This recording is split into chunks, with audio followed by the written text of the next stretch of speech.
Good morning, everybody, and welcome to the September 22nd Advisory Committee on Immunization Practices meeting.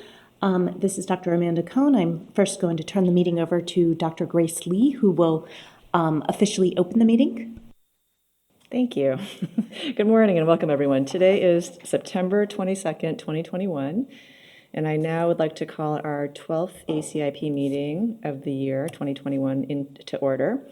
Dr. Amanda Cohn, our Executive Secretary for ACIP, will go through our announcements and our introductions this morning. Dr. Cohn, please go ahead. Thank you. Good morning. So copies of the slides that are being presented today are going to be available on the ACIP website. We should have the first 3 presentations up for public viewing at this time, and the next ones should be going up in the next hour. But they will be available at the time of the the presentations are being presented. Additionally, slides are available through a share file link for ACIP voting, liaison, and ex officio members. I do want to call your attention to the meeting agenda. This is being called as a 2-day meeting, and the agenda for tomorrow remains to be determined and will be finalized if there is an FDA authorization for the Pfizer product today or tomorrow prior to the opening time of that meeting. So there will not be an updated agenda available today unless there is an FDA authorization. Next slide. We ask that the members all mute their lines until they're called on for discussion. When Dr. Lee opens the meeting for discussion, please virtually raise your hand. During the discussion period, Dr. Lee will take questions first from voting ACIP members and then from ex officio and liaison representatives. Please disable your video except for during any potential vote, which there will be no votes today. And I do want to comment that the one session that has been listed for tomorrow's agenda is the period of public comment. So that will occur at about 12:20 on Thursday, September 22nd. I want to, next slide, please. We introduced Dr. Sinius and Brooks at the prior meeting. I want to introduce our third new ACIP member, Dr. Jamie Lair, from Cayuga Family Medicine in Ithaca, New York. And we are, Dr. Lair is officially on board as a member, and we look forward to having him participate in today's discussions. Next slide. So I just wanted to update everyone about the public comment period. As I mentioned, there will be a public comment period tomorrow. The speakers were chosen randomly for participation in tomorrow's public comment period. However, if you were not chosen or you wish to submit a written public comment, you can go to regulations.gov using the docket number ID CDC-2021-00104. The ACIP members do have access to this docket and do review these written public comments as well as making them available for the public. So we encourage those of you who wish to make a public comment to send them to input them in at regulations.gov. Next slide. Members of the ACIP agreed to forego participation in certain activities related to vaccines during their tenure on the committee. We have issued limited conflicts of interest if a member participates in a clinical trial or serves on a data safety monitoring board. But those members must recuse themselves from votes related to the companies for which those clinical trials are being conducted. At the beginning of each ACIP meeting and prior to each vote, ACIP members will state any conflicts of interest. And now I'm going to turn it over to Dr. Grace Lee, who has some opening comments that she'd like to make prior to our roll call. Dr. Lee? Thank you, Dr. Cohn. Next slide, please. I just wanted to briefly comment about our process for recommendations And this figure highlighted here reflects the vaccine life cycle, particularly with regard to vaccine safety in this instance. But I wanted to highlight a few key points that are in the middle part of this figure. Next slide.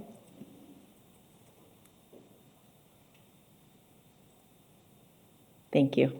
On the green on the left, you can see that to go from science and data to recommendations, first, our vaccine manufacturers typically submit clinical trial data to the FDA in their application for licensure or authorization in this instance. The FDA conducts a rigorous and independent review of the data that are submitted to the FDA as part of that application. Last week, the FDA convened VRBPAC, which is their Federal Advisory Committee, to provide advice to the Commissioner of the FDA on the issue of the booster dose application from Pfizer. The FDA then makes a determination on whether or not to approve a new vaccine or a new indication for use of an existing vaccine. After FDA's regulatory decision, as Dr. Cohn alluded to, the ACIP typically has a period of time to review the data, grade the scientific evidence, and deliberate on the evidence to recommendations framework for the policy question at hand. The ACIP then proceeds with a vote and recommendations for use of the vaccine in the U.S. civilian population. And as we all know, that cycle has gotten compressed to a very short timeline during the time of COVID. Next slide, please. And I just wanted to point people back to the ACIP Charter and highlight two key points.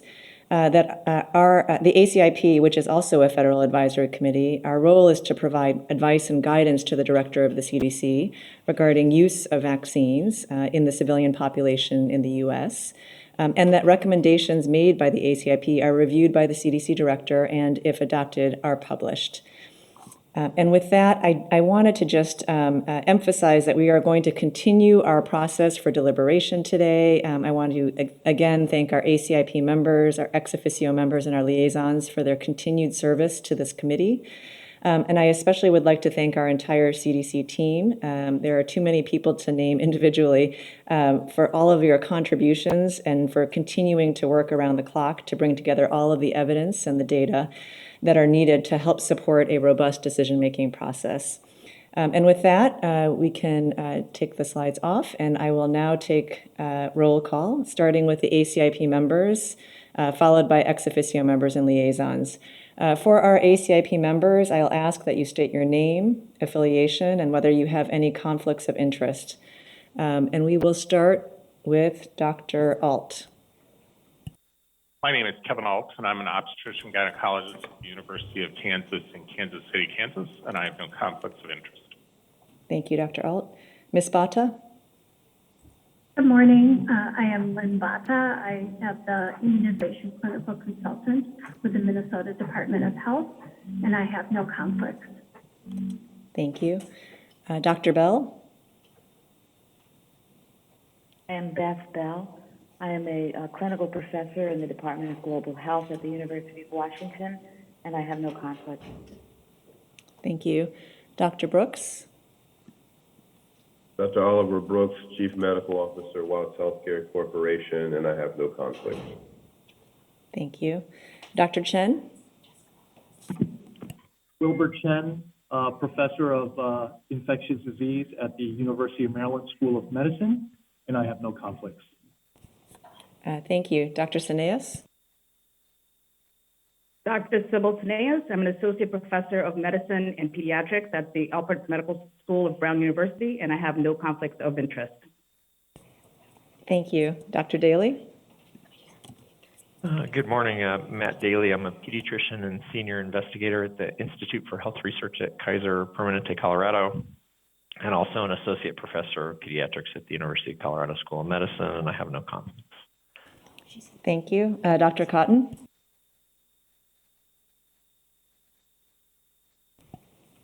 Okay.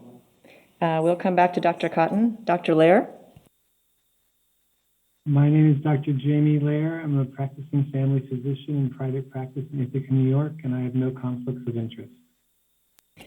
Thank you, Dr. Lair, and welcome to today's meeting. Dr. Long? Good morning, Sarah Long. I'm a pediatric infectious disease doctor and professor of pediatrics at Drexel University College of Medicine in Philadelphia. I have no conflict. Thank you. Ms. McNally? Good morning, Veronica McNally, president of the Franny Strong Foundation based in Michigan, and I have no conflict. Thank you. Dr. Paling? Good morning. This is Kathy Paling. I'm professor of pediatrics and epidemiology and prevention at Wake Forest School of Medicine, Atrium Health, Wake Forest Baptist, and I have no conflict. Thank you.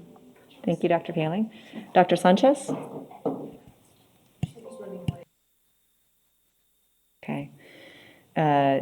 We'll come back to Dr. Sanchez. Dr. Talbot? Good morning, this is Kit Talbot. I'm an associate professor at Vanderbilt University Medical Center in the Department of Medicine in Adult Infectious Diseases. Thank you. Thank you. I'll go ahead. My name is Grace Lee. I am a professor of pediatrics at Stanford University School of Medicine, associate chief medical officer at Stanford Children's Health, and I have no conflicts of interest. We'll come back to Dr. Cotton and Dr. Sanchez after we finish roll call for our ex officio and liaison members. I will announce the organization names, and please indicate if you are present and your first and last name. So first, our ex officio representatives from the Centers for Disease Control and Prevention. Melinda Wharton, present. Thank you. Centers for Medicare and Medicaid Services. Centers for Medicare and Medicaid Services. All right, we'll come back. Food and Drug Administration. Gordon Fink, present. Good morning, thank you.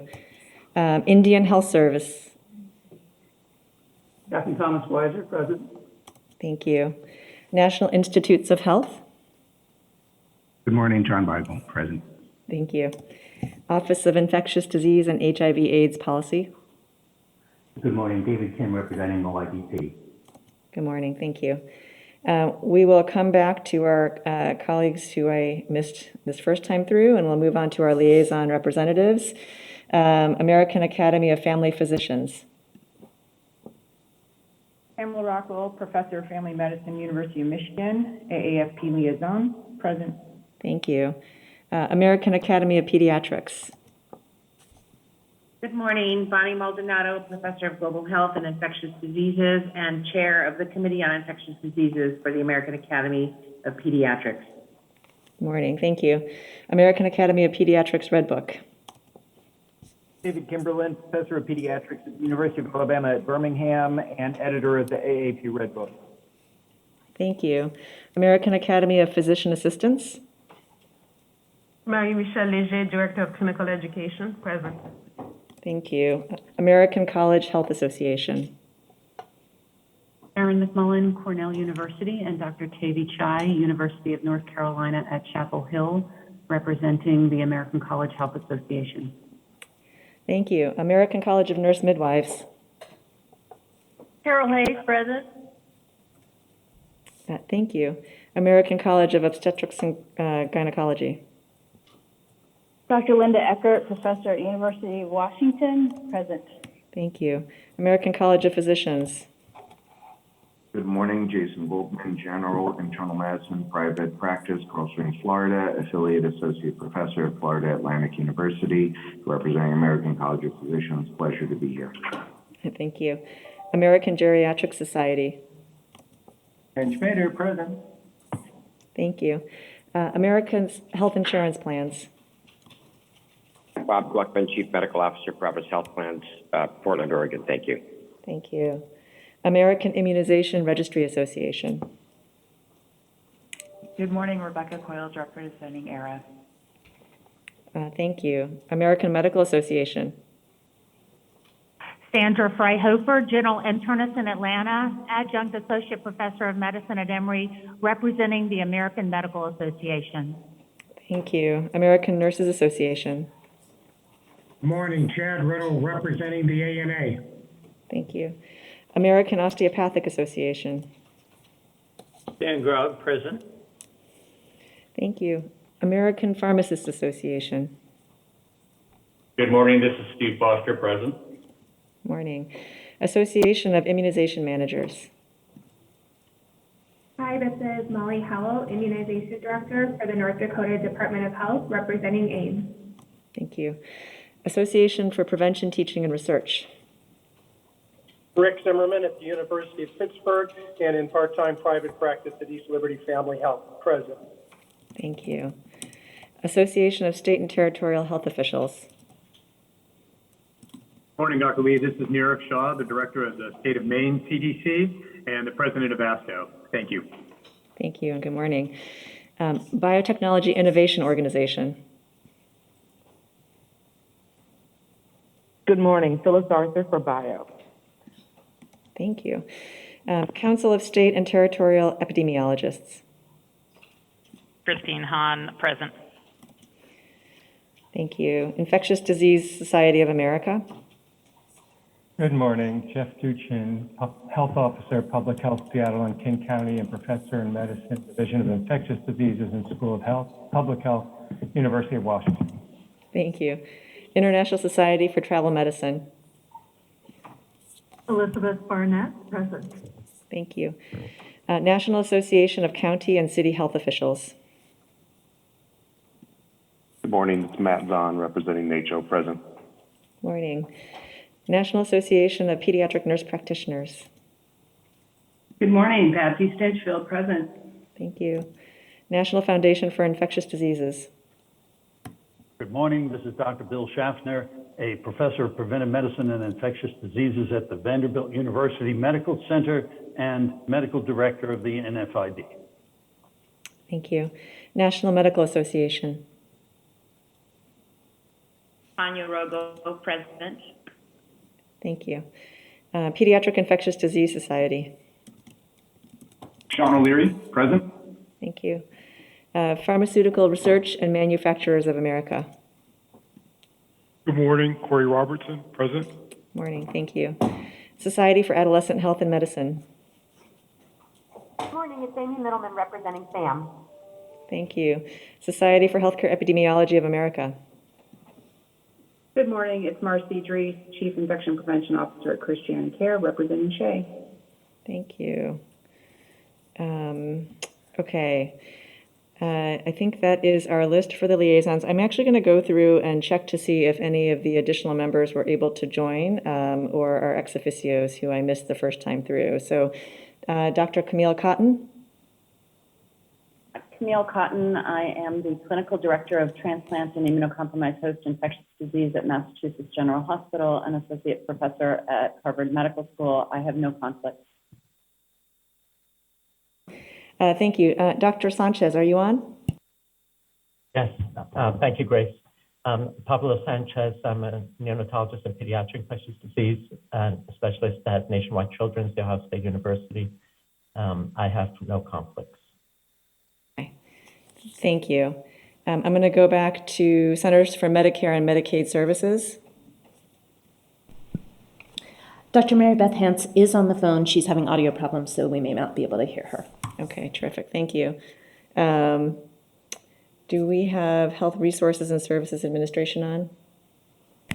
She's also going to miss roll call and be late to the meeting. Okay, thank you. All right. And I believe our Canadian National Advisory Committee on Immunization Liaison will also be late to the meeting. So we will welcome them when they are able to join. And with that... Actually, it's Shelley Deeks, and I'm the chair of NACI, and I'm here. Oh, thank you, Dr. Deeks. We appreciate you joining.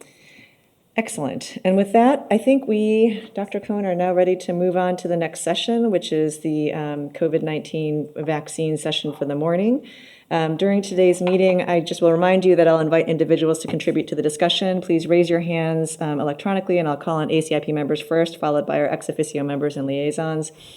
If you wish to respond to a particular comment or question, please indicate this electronically with a thumbs up. And in today's first COVID-19 session, Dr. Matt Daley will provide an introduction, followed by Dr. Bill Gruber from Pfizer, who will discuss the safety and immunogenicity of a third dose of Pfizer-BioNTech vaccine, and Dr. Natalie Thornburg from CDC will highlight some key aspects of immunity and SARS-CoV-2 infection.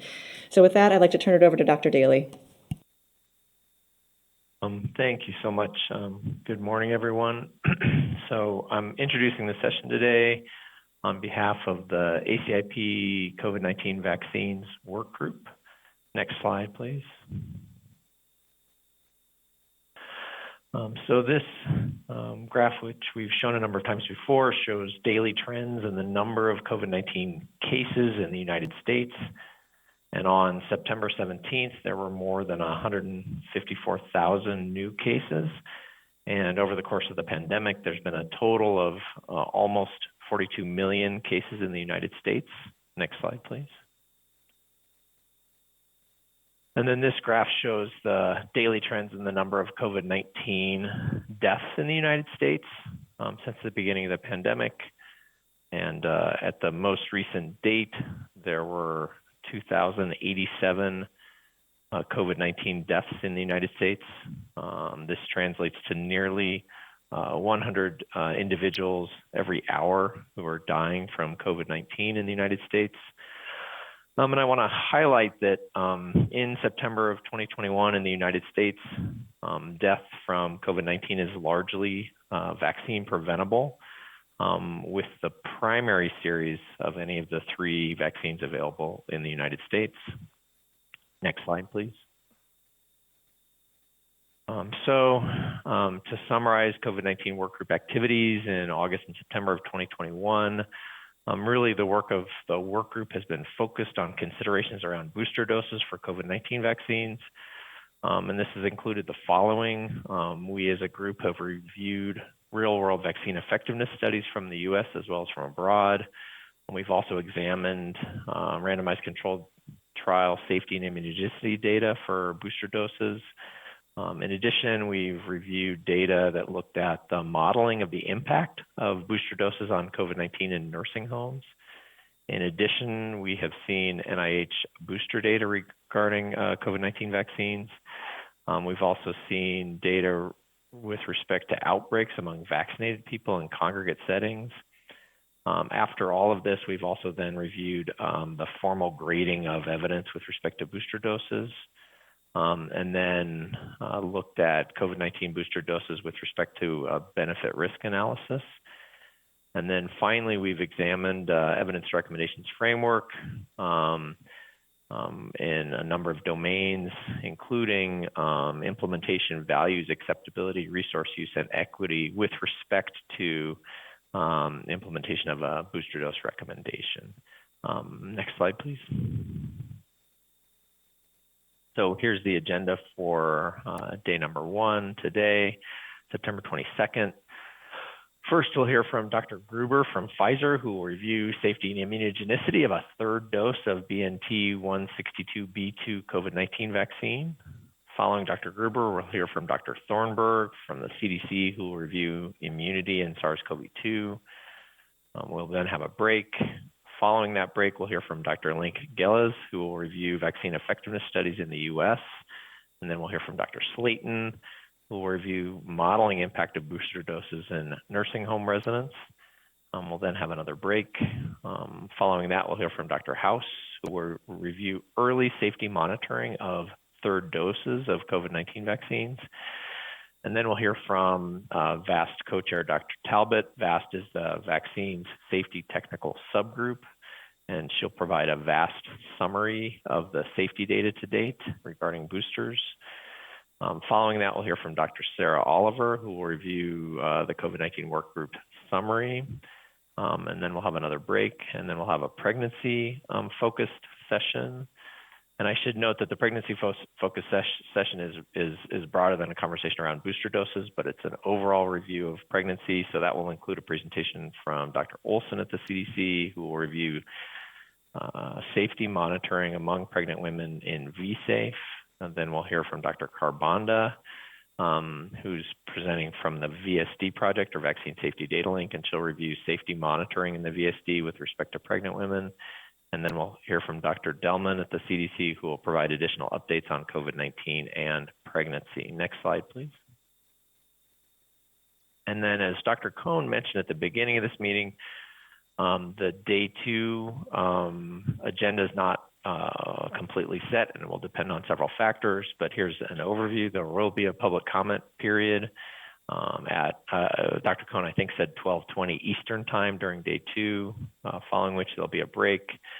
Then we'll hear from Dr. Wallace at the CDC, who will review the benefit risk assessment for COVID-19 vaccine booster doses, following which we'll hear from Dr. Oliver, who will review the evidence to recommendations framework for the use of booster doses, after which we'll hear from Dr. Dooling, who will review additional clinical considerations with respect to COVID-19 boosters, following which there'll be a vote on the use of BNT162b2 COVID-19 vaccine booster doses.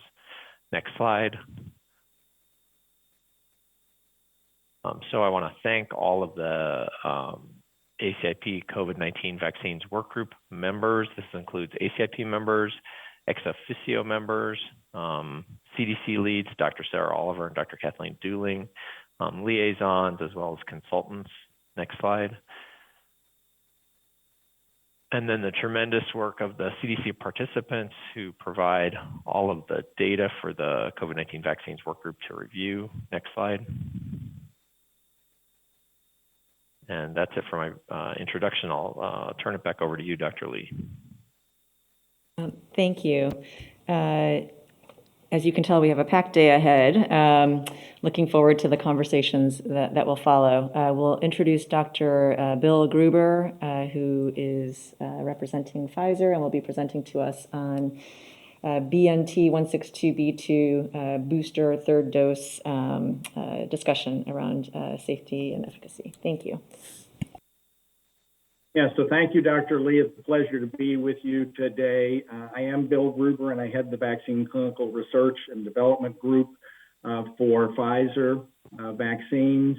And I'm going to start by presenting data of the booster or third dose of BNT162b2 that support vaccine authorization and recommendations that we anticipate will maximize a public health benefit.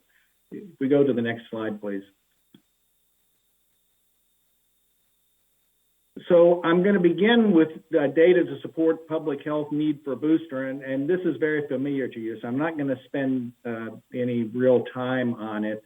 We presented this in some detail last week at VRPAC. There's a briefing document as well as slides on site that you can reference that speak to the details. I will highlight that the Kaiser Permanente Southern California work is now accepted by Lancet and in press.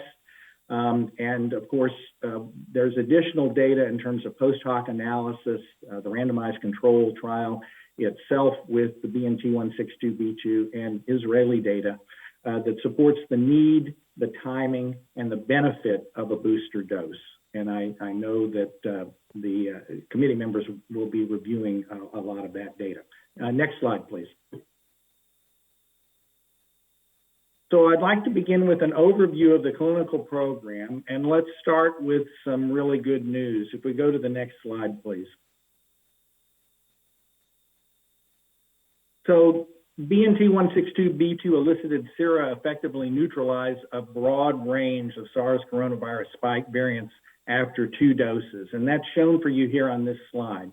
We've yet to find a variant that escapes neutralization. As you can see, whether we're talking about alpha, beta, the more recent delta, or lambda variants, as indicated at the bottom of the slide.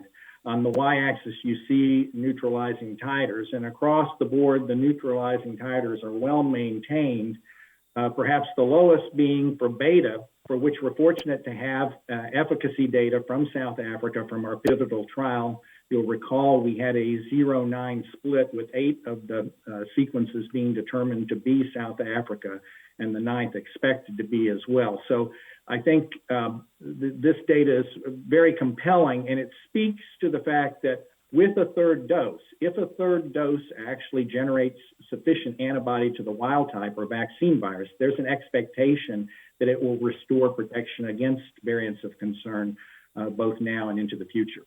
We go to the next slide, please.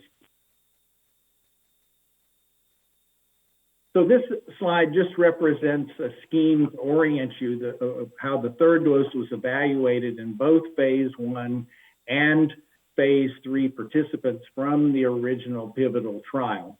And I think this is familiar to you. The first series of vaccines, 2 doses were administered 21 days apart.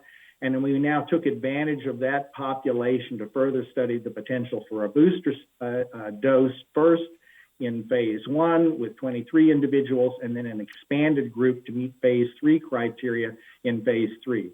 You can see how the reactogenicity and other safety events were captured and when we did sampling at 7 days and at the month interval shown in the dark blue across the next slide, please.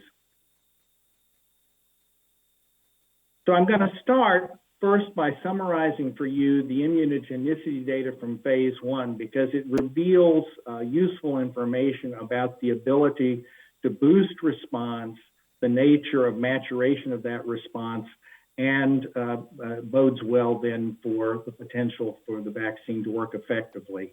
If we go to the next slide, please. So this slide shows that post-dose 3 vaccine GMTs provide a substantial boost and reduce the gap between wild type and beta variant neutralization. On the bottom x-axis, you can see the dosing and timing for responses after the second dose as well as after the third dose, with 50% serum neutralizing titers shown on the y-axis, and geometric mean ratios between responses to wild type and the beta variant at the top.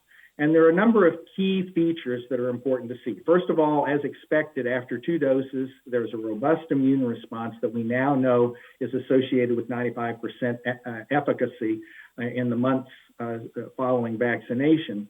But what is really gratifying is that despite the drop, both in younger adults seen on the left-hand side or older adults, a drop in neutralizing activity by the time just prior to the third dose, which you'll see in a minute.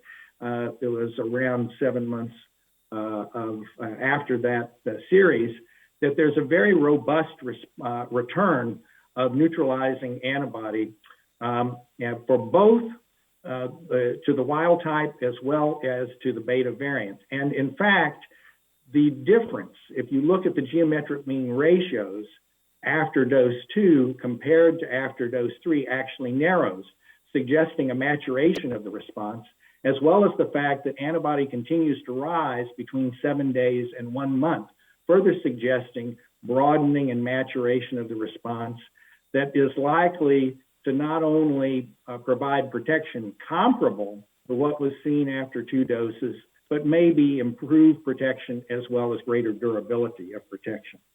If we go to the next slide, please. It was also important to be able to look also at the Delta variant, since we know that's the variant of greatest concern at this point in time. And it's gratifying that post-dose 3 vaccine GMTs indicate a substantial boost to the Delta variant similar to wild type. The schema is similar to what you saw on the prior slide, where you can see responses after dose 2 and after dose 3 on the bottom by the younger adults on the left and the older adults on the right. And once again, you see a very robust response to the booster, and particularly in the older group, a narrowing of the ratio between the response to the wild type shown in gray and the Delta variant shown in blue. Next slide, please. Before moving to phase 3, I want to emphasize that the safety profile after the third dose in the phase 1 trial very closely mimicked that seen after the second dose. And so the combination of immune response as well as a satisfactory safety profile encouraged us to move to phase 3. Next slide, please.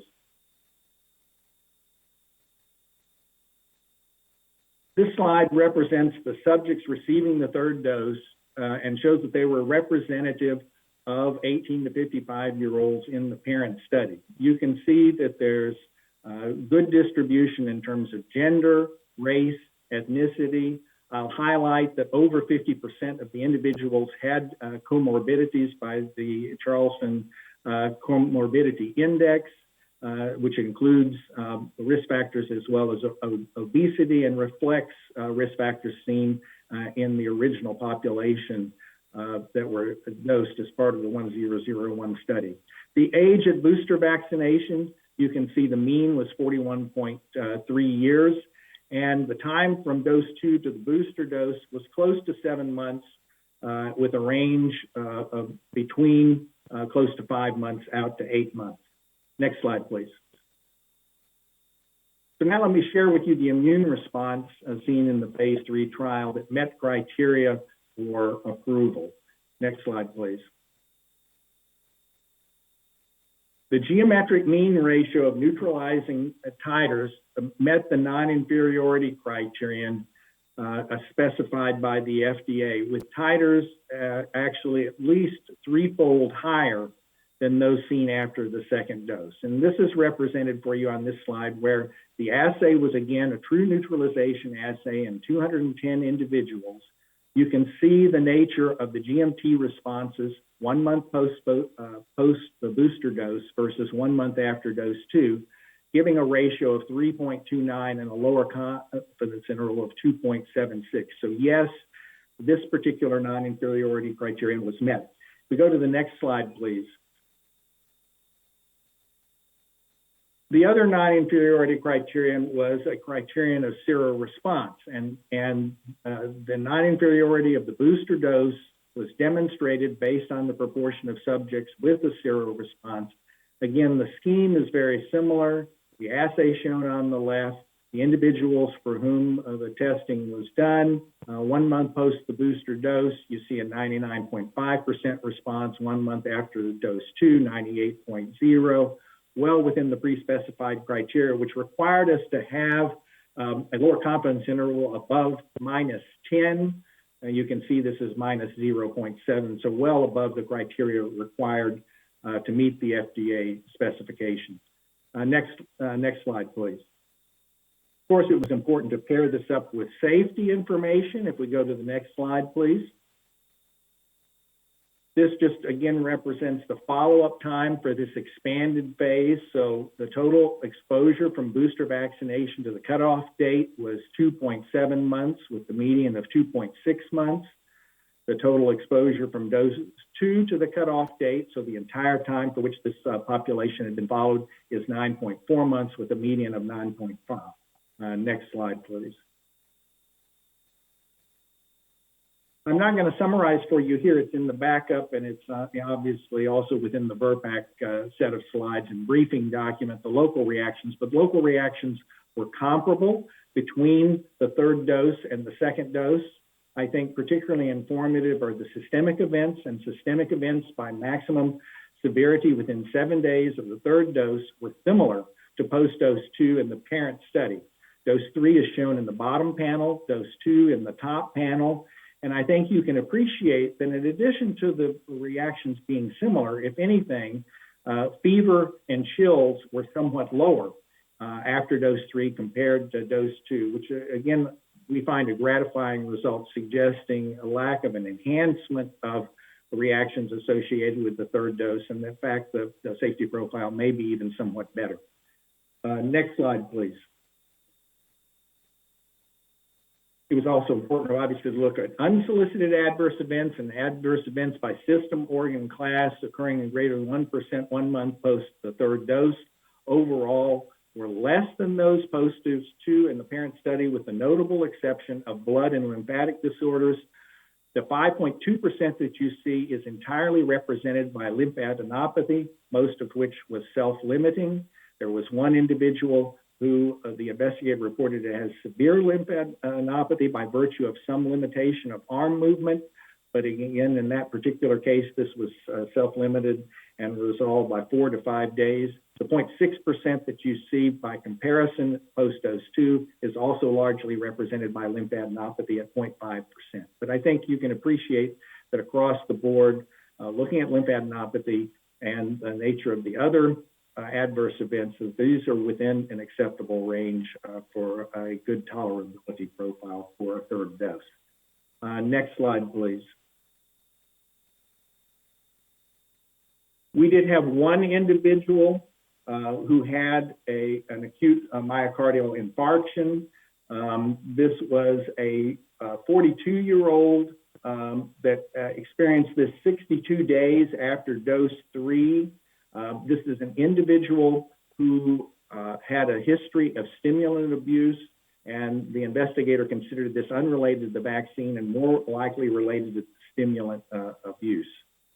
Next slide, please.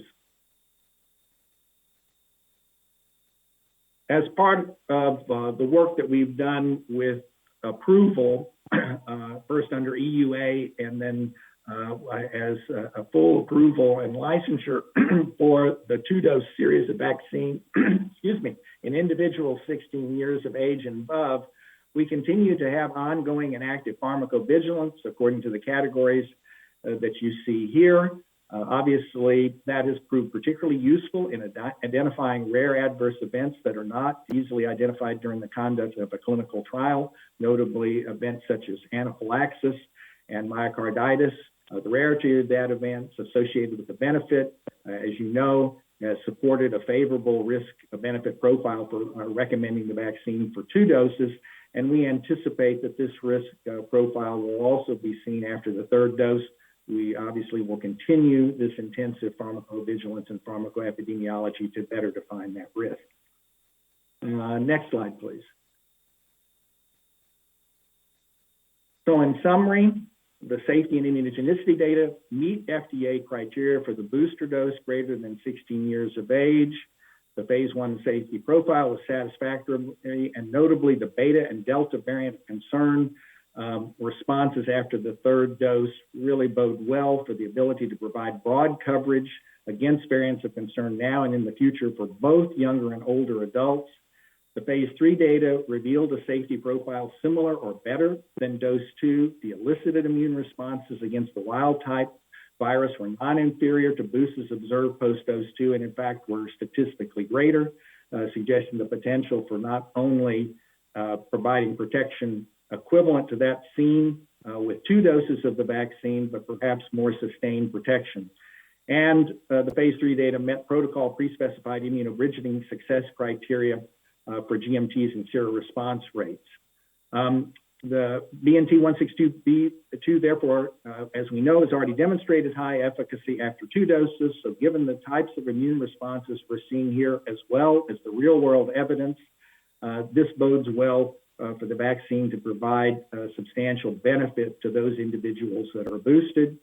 And again, we know that while 2 doses of vaccine efficacy against severe disease and hospitalization remain high in most populations in the U.S., data from Israel predicts that this may not be sustained. And so we're eager, obviously, to maximize the potential for a booster dose to be receive an authorization and a recommendation to provide the greatest public health benefit.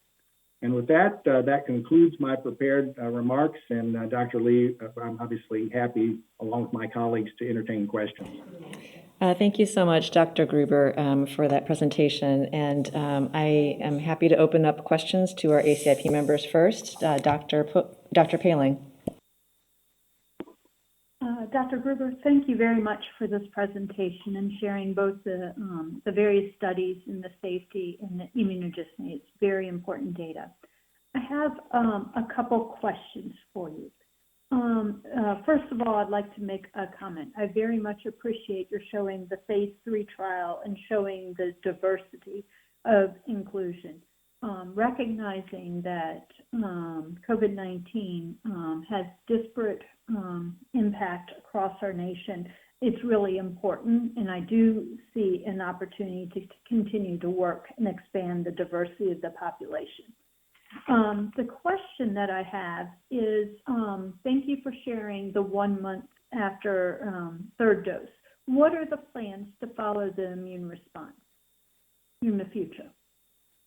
Yes, so thanks, Dr. Paling. Obviously, we're very interested in following, and you may recall, maybe we could go back actually to slide, I'm looking it up here, it's slide 5, I think, whoever's controlling the slides. So I think this represents what our intentions are. in terms of being able to follow up. You can see we have active surveillance ongoing. Obviously, that will be challenged because our expectation is that once a booster is recommended, we will have to take those individuals that have not been boosted and boost then. But we will obviously also be able to look at the serum responses. As you can see there, you've already seen the 1 month responses. We'll look at 6 months as well as 18 months to get some measure of the persistence of antibody. And you'll recall from the phase 1 data that I showed you, that tended to fall off very quickly. And we're hopeful and expectant that this may be more sustained. I think we all appreciate that antibody by itself may not be the basis of protection long-term. Certainly memory is important. We've shown that CMI early on was particularly important in the absence of antibody. But I think it would be a good measure to suggest we're more likely to have sustained protection. And ultimately, as has occurred in the past, I think real-world evidence is going to give us the most useful information about maintaining protection. And obviously, we and members of the CDC and others will be monitoring that closely. Okay, wonderful. My second question is, we've been following closely about myocarditis. And in these studies, did you have any episodes of myocarditis? Yes, as you might expect, given the rarity of myocarditis, we experienced no cases in the trial. As you know, it's in the label. We obviously are very keen to make sure that we encourage individuals in investigators and participants in the trial to be attentive to symptoms or signs that could be associated with myocarditis. And so we actually provide a specific guidance in all of our current protocols and those moving forward to alert individuals to let us, the investigators, know about chest pain, palpitations, et cetera, that might be associated with myocarditis. In addition, as I mentioned, we're obviously going to be keenly engaged in pharmacovigilance as we have in the past after general use of the vaccine. And I think, as you may have heard, the Israeli data, albeit limited to not a full month for the full cohort of individuals that have now received a third dose, it was reassuring that there had only been 1 episode of myocarditis with a denominator. This was an individual over 30 with about 1.2 million individuals, as reported last week. There have been no myocarditis cases seen with a fairly sizable proportion of the Israeli population in the risk groups. We'll need to see how that plays out, but I think that provides us some comfort, and I expect it will be recapitulated with U.S. data once we have a larger population vaccinated. Okay, thank you very much. Over. Thank you. Msbata?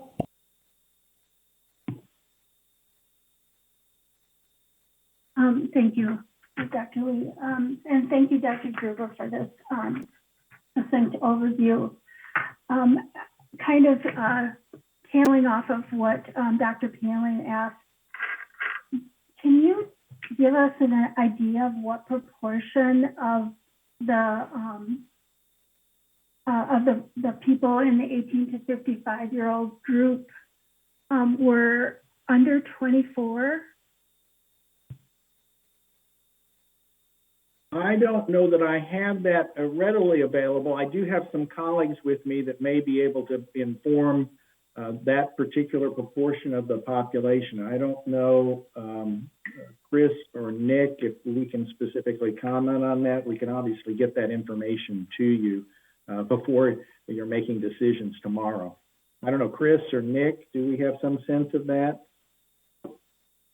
So Bill, this is Chris. No, we don't really have that at this point in time. But as you said, we can get that.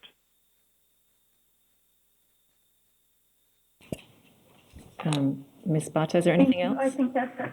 Okay, thank you. Okay, thank you very much. Dr. Daley. Yeah, thanks so much. I have 2 questions. I'll take the first one, which is about myocarditis, but it's just asked in a little different way, if that's okay, Dr. Gruber. So what do you think the relationship is between systemic reactogenicity and adverse events such as myocarditis? Or to put another way, can we infer anything about myocarditis risk from the reactogenicity profile that you presented here today?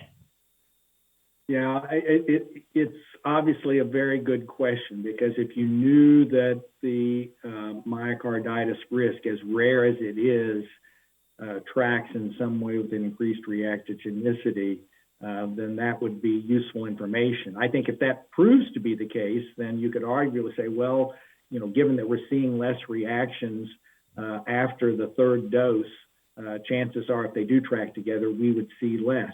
The other thing, too, is I expect that it may well be, and really the CDC is better equipped to address, I think, that question, because they have a lot more information about how those two may track together. But it occurred to me that one reasonable hypothesis also, in addition to the reactogenicity hypothesis, is those people with myocarditis may not be getting, a third dose. I mean, obviously that has to be part of the, decisions about recommendations. And so they might drop out.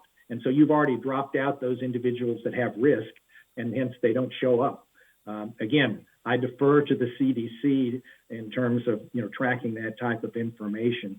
But I think if reactions are associated, then, and are a predictor, then the data that I've shared with you bodes well for potentially seeing less myocarditis. But again, emphasizing the rarity of this in any circumstance, and again, the high benefit to risk ratio that exists that favors giving vaccine.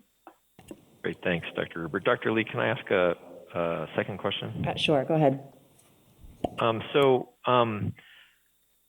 Can you, Dr. Gruber, can you remind us all about what's known about booster doses in those over the age of 55? Am I correct in understanding that there were individuals over the age of 55 that were in the phase 1 study, but then none in the phase 3 study, so we're extrapolating to that group from the phase 3 study findings?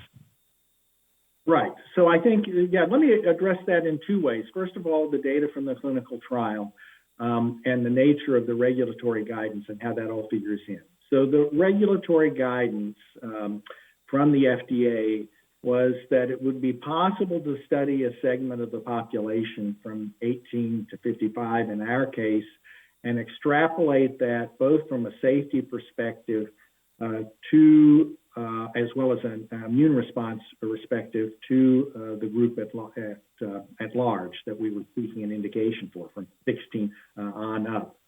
And I think that guidance makes some sense when you think about the nature of the reactions. Let's talk about those first. The nature of the reactions that we saw after the second dose in individuals that were older compared to the younger folks revealed that the older individuals had fewer reactions.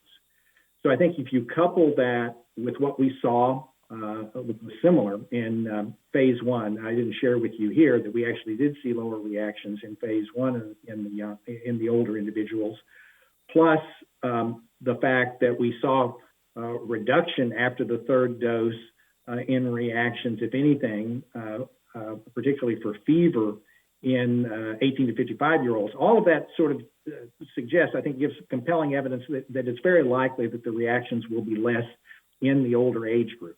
And so I think, the guidance from the FDA is reasonable in that regard. Likewise, for immune response, in addition to the phase 1 data, and again, if we can maybe go back to that slide, which is, again, let me find it. Again, it's slide 7, I think.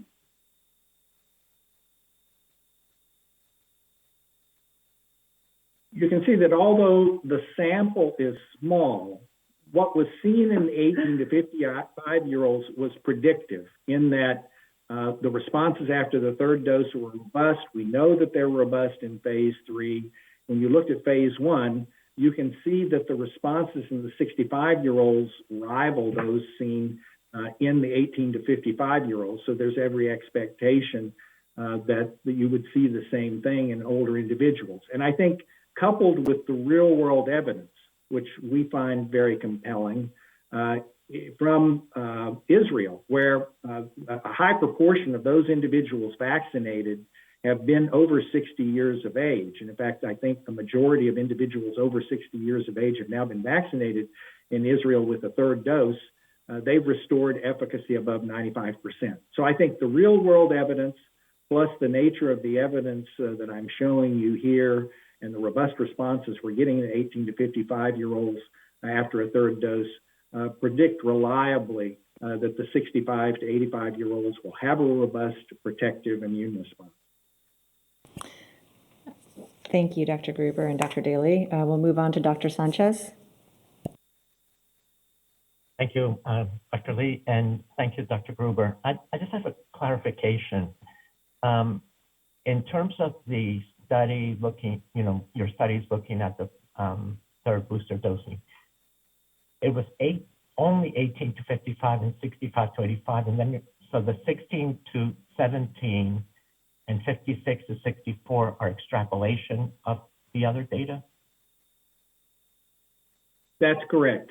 So there were no 16 to 17-year-olds in this booster study, and the study that's been submitted for emergency use authorization includes the phase 1 data in the 65 to 85-year-olds, but there is not additional data as part of that submission in that older age group. Thank you. And yes, and the notion is, for the reasons that I just mentioned, both the regulatory guidance when we were first proposing the protocol and the protocol was approved by the FDA suggested that was sufficient, and I think the rationale that I shared with Dr. Daley supports that guidance. Thank you. Thank you. Dr. Cotton? Thanks. I was wondering, so it looks as though on slide 10, about 57% had a comorbidity that's either hypertension, obesity, or Charleston Comorbidity Index meeting. And I was wondering how many of these in the phase 3 were immunocompromised. It's about 3% of the US population. Was that represented? And I know it's a fairly small cohort, but could anything further be said about that population? Yes, thanks for the question. You may recall that, again, since these individuals were drawn from the 1001 study, we basically did not include individuals who were judged to be immunocompromised by the investigators. They could have a past history of cancer or immunocompromising conditions, but if they were on chronic long-term steroids or they were receiving other immunosuppressive agents or the nature of their underlying disease was immunosuppressive, then they were not included. I don't know, and I think we could potentially have for you the nature of how many individuals did have underlying cancer. We've actually reported that out, and I think we actually have an abstract that's getting presented in a manuscript that carved out that population for after 2 doses, but I don't know how many of those are in this cohort of 306. But we had nobody who was immunocompromised to the extent for which now, as you know, there is a label indication for individuals that are immunocompromised to receive a 3-dose primary series. Thanks very much. Ms. McNally. Morning, Dr. Gruber. I am the consumer representative, and I'm hoping you can comment on whether Pfizer is doing trials or plans to do trials to evaluate the safety and immunogenicity of the Pfizer booster vaccine after the completion of a primary series with either Moderna or J&J. Thank you. Yes, so thanks for the question. We are not ourselves sponsoring trials, but we welcome the trials that are being conducted by the NIH and the United States, as well as trials abroad, particularly in the UK, that are looking at combinations of mRNA vaccines, our vaccine, either as a priming dose or as a booster, or priming doses or as a booster, and vice versa with adenovirus vectored vaccines, as well as our competitors' mRNA vaccine. And I think that information will be useful in informing public health policy, but we are not doing sponsored studies ourselves on that because our focus has really been to provide as much information we can about the nature of the series of immunizations that we think best provides protection. Thank you. Thank you. Dr. Beigel, did you want to respond to that? Dr. Beigel? Yeah, I was Thank just going to add some more information. So the NIAID is currently conducting a study where we evaluate all 3 EUA vaccines as boosters. So it is essentially a 3-by-3 study where people come in with that they receive their primary sequence with Moderna, Janssen, or Pfizer, and then they are boosted with Moderna, Janssen, and Pfizer. So that study is ongoing. We don't have data to present yet, but hopefully we will have that data very soon. Thank you, Dr. Beigel, and I appreciate your work in this area. Dr. Brooks. Yes, excellent presentation. Were there any variances by race or ethnicity in response, and if so, were they statistically significant? Yeah, thanks for the question. I honestly don't know how much we've broken this down by race and ethnicity, but I think based on what we saw with the second dose of vaccination and the more exuberant responses we've seen after the third dose, and you may recall that we had evidence across racial and ethnic groups that were essentially indistinguishable in terms of the efficacy that we saw with a much larger database, obviously with the 40,000 plus individuals. So I think given the responses we've seen after the third dose, there's an expectation that the responses are likely to be adequate. I don't know, Chris or others, if Chris or Nick, if you have any comments about that in terms of what we have. That's correct. We haven't done subgroup analyses in that regard. No, we don't. And I do have a response back in terms of the subjects that were up to 25, and that's about 6.5% for the 18 to 25-year-olds in this population. Okay, thank you. We'll move on to Dr. Duchin. Thank you. Good morning. My question is about the primary series, and I'm wondering, I realize that this topic today is about booster, but I'm wondering if you are in any way evaluating whether or not an alternate interval for the primary series would enhance the duration and perhaps the degree of protection, and would that have implications, for instance, in the future where transmission is lower, provide an opportunity to have a better response with the primary series?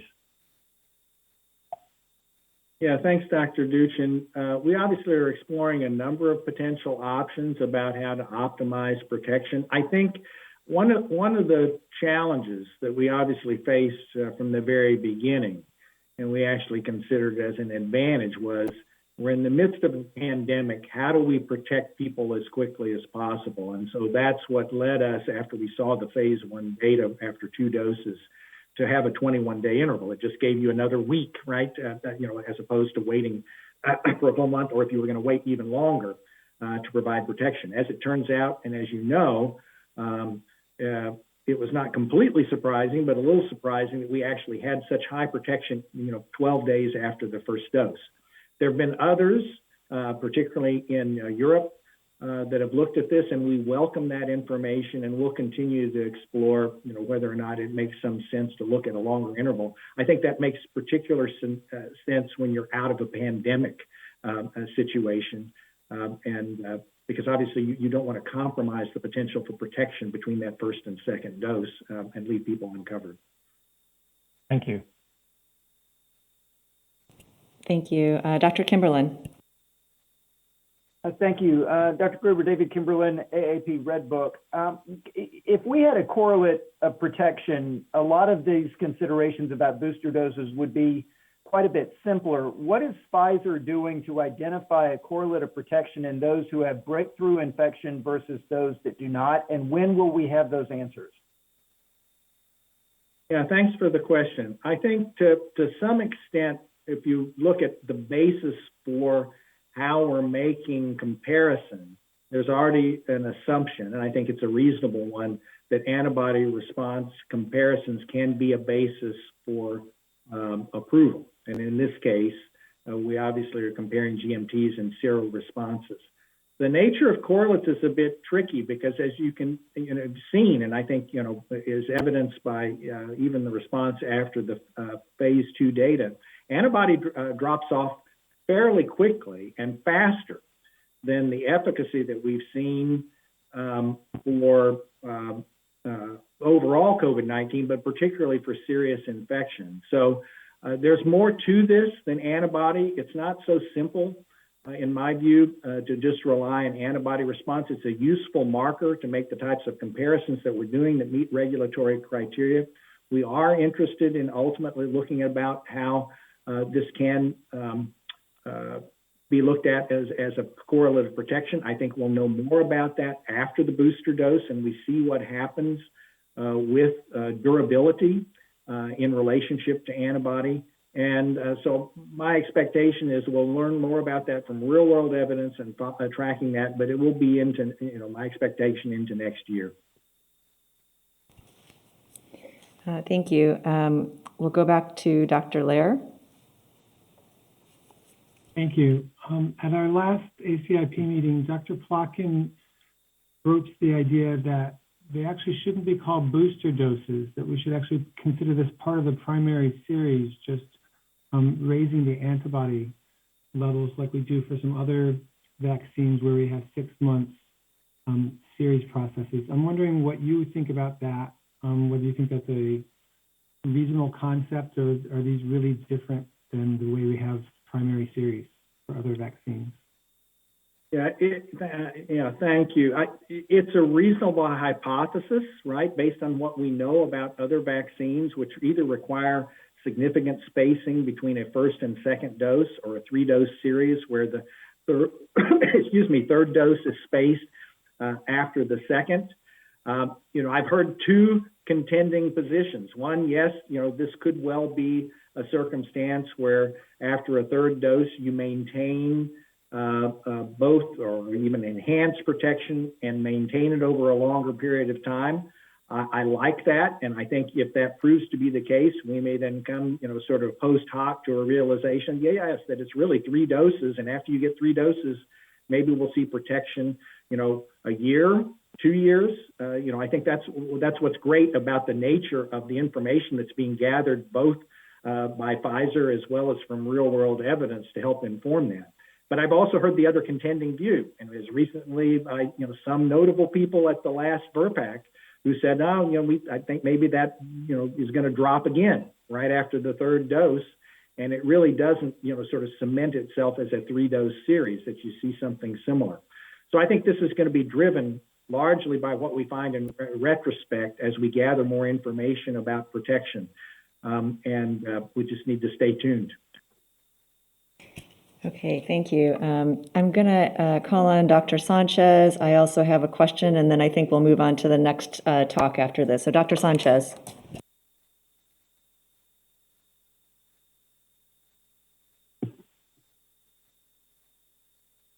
Dr. Sanchez? Yeah, sorry, Dr. Lee. Yes, I just wanted to, Dr. Gruber, I just wanted to discuss a little bit more from what Dr. Kimberlin had mentioned, and just really the importance of having a surrogate marker. And I was just wondering if on the breakthrough cases who've been immunized either after the second or even as we move forward with the third dose, are there any plans to look at antibody levels at the time of the case when they test positive to see if these levels correlate, if there's any association with the antibody level and the serum neutralizing titer with the cases of breakthrough disease? Yeah, thanks, Dr. Sanchez. Obviously, there's real interest in looking at breakthroughs in any case, right? And we continue to sequence and try to identify the potential that the types of antibody responses that I've shown you, the reassurance that they provide is matched by what we see. Maybe I'll ask Dr. Dormitzer, our Chief Science Officer for vaccines, to maybe comment on our future plans in terms of looking at the particular question that you've raised. I don't know, Phil, would you like to comment? Sure. So we certainly are looking at breakthrough infections and looking at the virus. I don't know that we actually have the serum at the time of the breakthrough infection to be able to look at the correlation that you're referring to. So I don't think we actually have the samples to be able to determine precisely what the titer is at the time of the breakthrough. So we certainly don't have that information right now. Is that something that is planned or could be planned? We really need, if we are deciding on booster dosing based on the fact that there's waning immunity and lower antibody responses, then we really do need to know if, what exactly is going on in terms of the antibody response and if that is an appropriate marker. And sorry. And so I think it'd be really important to look not only at antibody responses, but other immune markers to see, because we really do need a correlate of protection.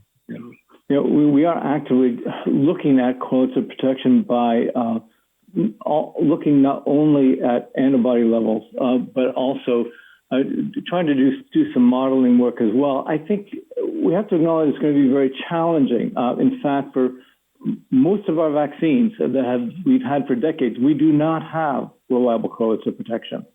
So while we will make every attempt and continue to do so, I think it's also important to set realistic expectations.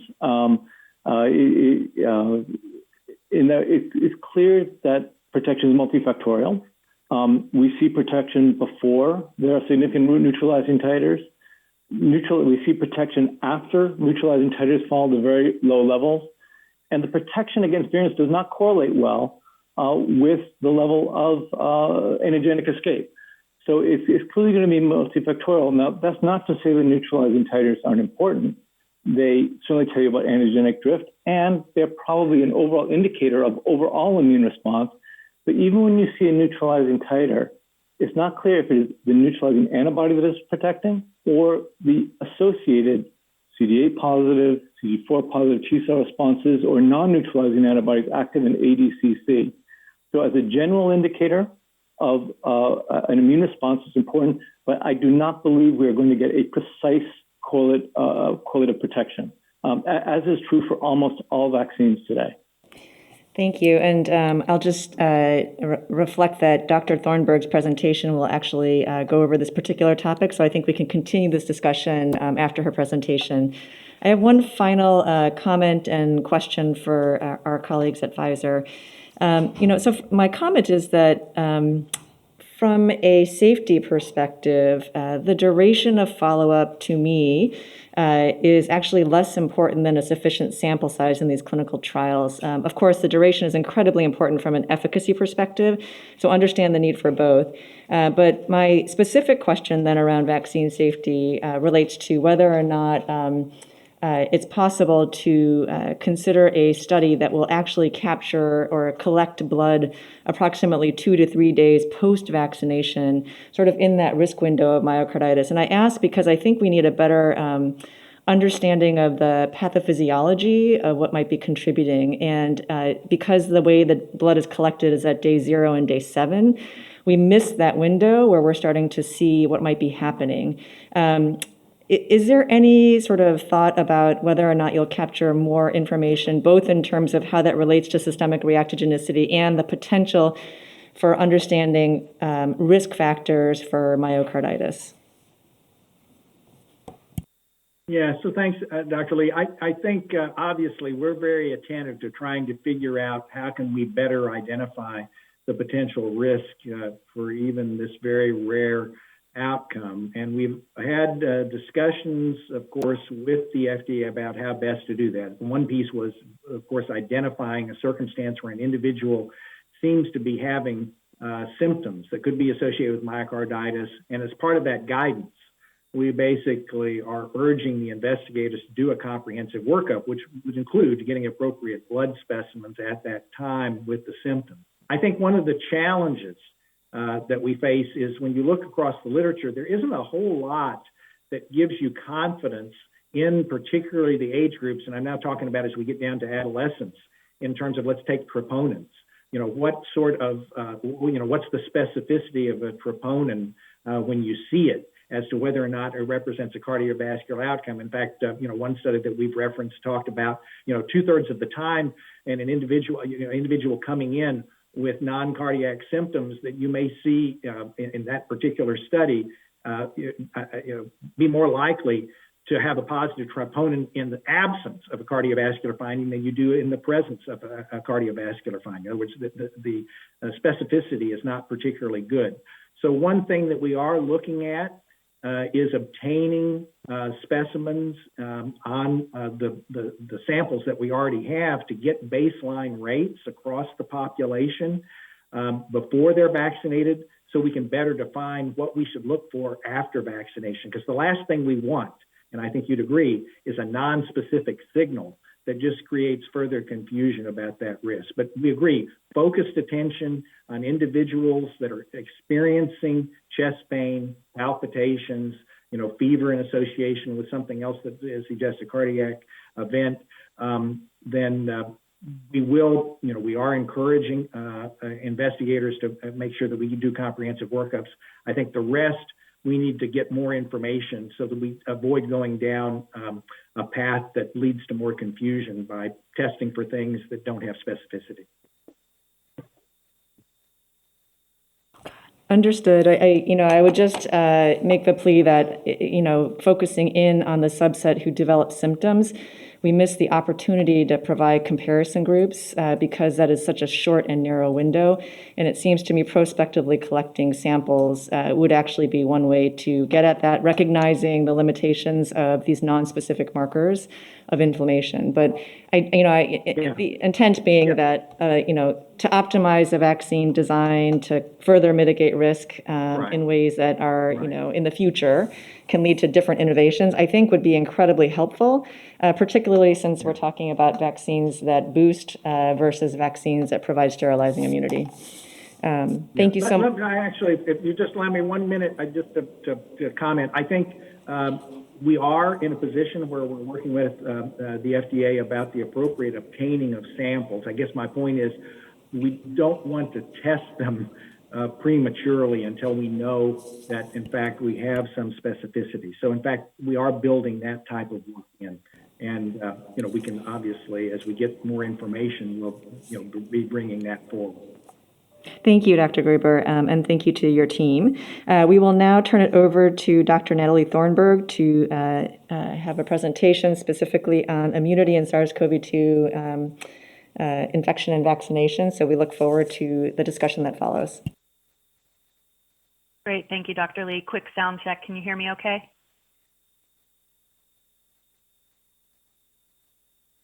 Sorry. Yes, we can hear you. Thank you.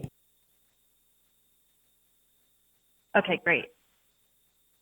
Okay, thank you, Dr. Lee. So yeah, today I'm going to talk to you about adaptive immunity after SARS-CoV-2 vaccination. Next slide. So what I'll be covering today is I'll talk to you about adaptive cellular and humoral immunity and how they're generated, touch on correlates versus contributors to immunity, and exactly what do we mean when we're talking about immunity. We'll talk about immune durability and waning, age-related immunosenescence, variant circulation and how that might affect immunity, and then I have 3 quick conclusion slides at the end. Next slide, please.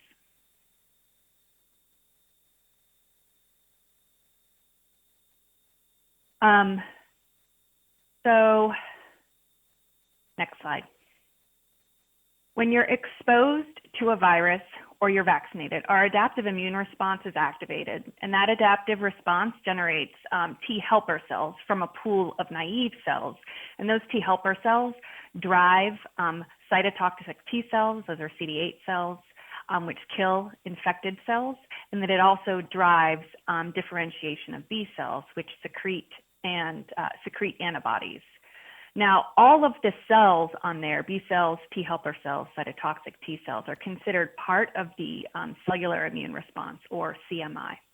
And the antibodies that the B cells secrete are part of the humoral immune response. Next slide. There are several different isotypes of immunoglobulins or antibodies, and antibodies are simply proteins, and all proteins have half-lives. And these isotypes, each isotype has an approximately different half-life. And so we know that serum antibody responses wane, and they wane according to the half-life of whatever immunoglobulin we're speaking of. And so we expect that they would wane at a typical half-life decay curve. And this is just on the right side of the slide. It's just shown sort of mathematically what we would expect a half-life decay curve to look like. Next slide. So even after antibodies wane, there's still residual adaptive immunity. So during the process of driving cell-mediated immunity and antibody secretion, we develop memory B cells and memory T cells, which are shown here. These memory B cells and T cells are virus specific, and they can be very long-lived, and they can actually live for the life of the person. And then if you're re-exposed to antigen, either through revaccination or infection, those memory B cells can rapidly expand in what's called a germinal center response, called an amnestic response. And as part of that response, your antibodies can be freshly secreted to boost the infected or revaccinated person. And those antibodies can be binding antibodies, they can be functional neutralizing antibodies. But this process can take a few days or a week, and in the process, your lymph nodes get swollen because that happens in the germinal center reaction, and you might get some symptoms. But when you have that anamnestic response, your new immune response can then quickly clear any infection that has established itself. So it's more self-limiting than a primary exposure or a primary infection. Next slide. Okay, so now I'm going to talk a little bit about correlates to immunity versus a contributor to immunity and what we even mean by the word immunity. Next slide. So immunity is not simply a binary, protected versus unprotected, especially when we're talking about upper respiratory virus infections. There's levels of protection in between that full sterilizing protection and then full disease process. The top level of protection might be true sterilizing immunity, and no protection might mean for some individual a very serious infection or death. In between those two levels could include asymptomatic infection, symptomatic upper respiratory virus infections, symptomatic lower respiratory virus infections. And at each level, there might be different immunological contributors that could be essential to each level that could include, but not limited to, the level of antibody, the antibody isotypes that a person has generated, the functionality of those antibodies, so binding versus neutralization, the specific epitopes of those antibodies and their affinity, the physical locations in your body, such as in your nose, your lungs, in your serum, and the number and specificity of the antiviral T cells and B cells and the ratio of different kinds of T cells that you've generated. So all that to seem that any or all of these contributors could be a correlate if it's found to be sort of easily measurable and can predict any state of immunity. But a correlate is not the entire picture. And it's just a very complex and dynamic picture. Next slide, please. So speaking specifically of SARS-CoV-2 and potential correlates, we have primate models that suggest very high levels of neutralizing antibodies alone are sterilizing.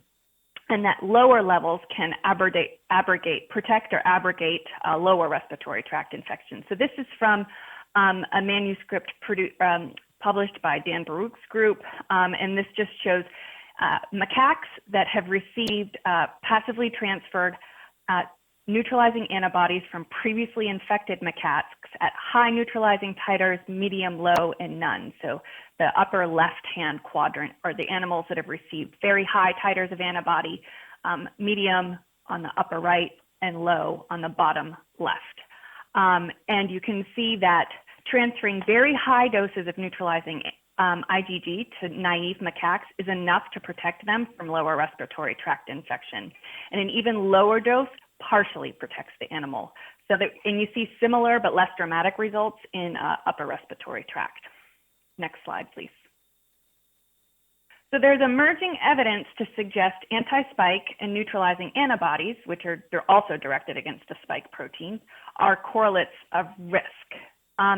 These are just 3 studies that are either published or in preprint, which all identify neutralizing or spike binding some levels as at least partially protective. So in the Corey et al. Manuscript, they've compared neutralizing antibody titers after vaccination with a multitude of different products and then normalized them to convalescent sera, and then compare the vaccine efficacy or the protective efficacy of each of these different products and use those normalized values to estimate the level of neutralizing antibodies required for about 50% protection against infection.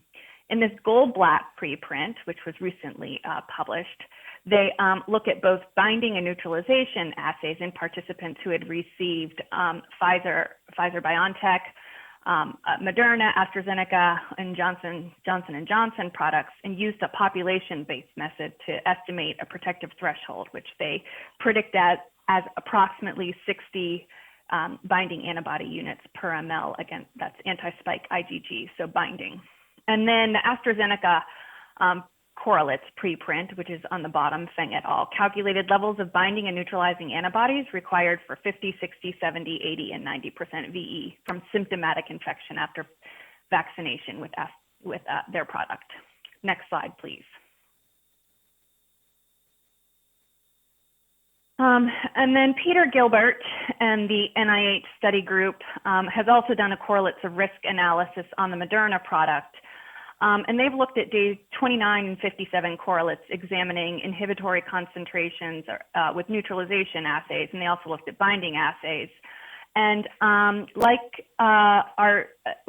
was just stated in the previous presentation, they already estimated vaccine efficacy to be about 45 to 60% in vaccine recipients at the early time point, even before they could detect binding or neutralization antibodies. So they had some protection before they even they could detect antibodies. And that the vaccine efficacy increased to greater than 98% in the recipients who had the highest neutralization titers, suggesting that very high neutralization titers do contribute to some level of protection. And then they did an analysis where they were able to estimate the proportion of protection they saw from the antibody response. And they estimated about 68% of VE against symptomatic infection was mediated, and this is at the day 29 time point, was mediated through neutralization titers. And they've done similar analyses using influenza vaccines and found that, at least with H3, about 57% can be predicted by hemagglutination inhibition assays. So it's similar to what they saw in influenza. Next slide. Okay, so these data suggest that high titers of anti-spike or neutralizing antibodies contribute to immunity.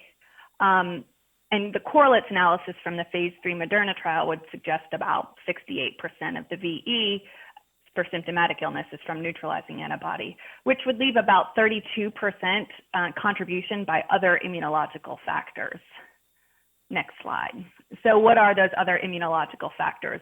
Well, looking at going back to some primate challenge models, this is from that same manuscript I showed earlier, the Nature manuscript out of the Baruch lab. And in these experiments, they took macaques who had been previously infected, let their antibodies wane or decay to kind of just below what they estimated a protective threshold to be, and then they re-challenged them.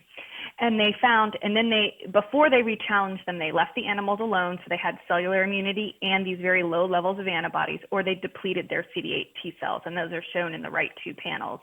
And in the animals with CD8 T cells intact, they had very little viral replication. So CD8 T cells contributed to protection of those animals. But whenever they depleted the CD8 T cells, they saw more virus replication, indicating both low levels of antibodies and CD8 T cells contributed to protection of these animals. Next slide, please.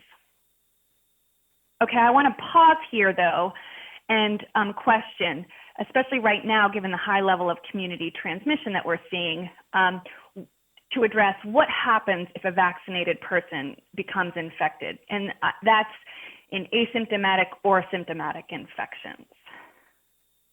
Next slide. And this is a preprint published looking at 161 infections in vaccinated people, and this was published out of the UK during a time of high Delta transmission. So most of these cases are Delta infections. Looking at the recovery of live virus in unvaccinated healthcare workers, and that's the darker sort of upper line, versus vaccinated healthcare workers. And the probability of recovering live virus is on the y-axis, and then the titer of the clinical specimen of viral RNA is on the x-axis. And they saw a lower probability of recovering live virus from vaccinated healthcare workers. However, they did recover live virus from healthcare workers. And we have similar data that we have generated locally that corroborates these results, indicating that people who are vaccinated and then have an infection are able to shed live culturable virus, indicating they might be infectious. Next slide. All right, so we expect antibodies to wane. What might they look like in recipients of mRNA vaccines? Next slide.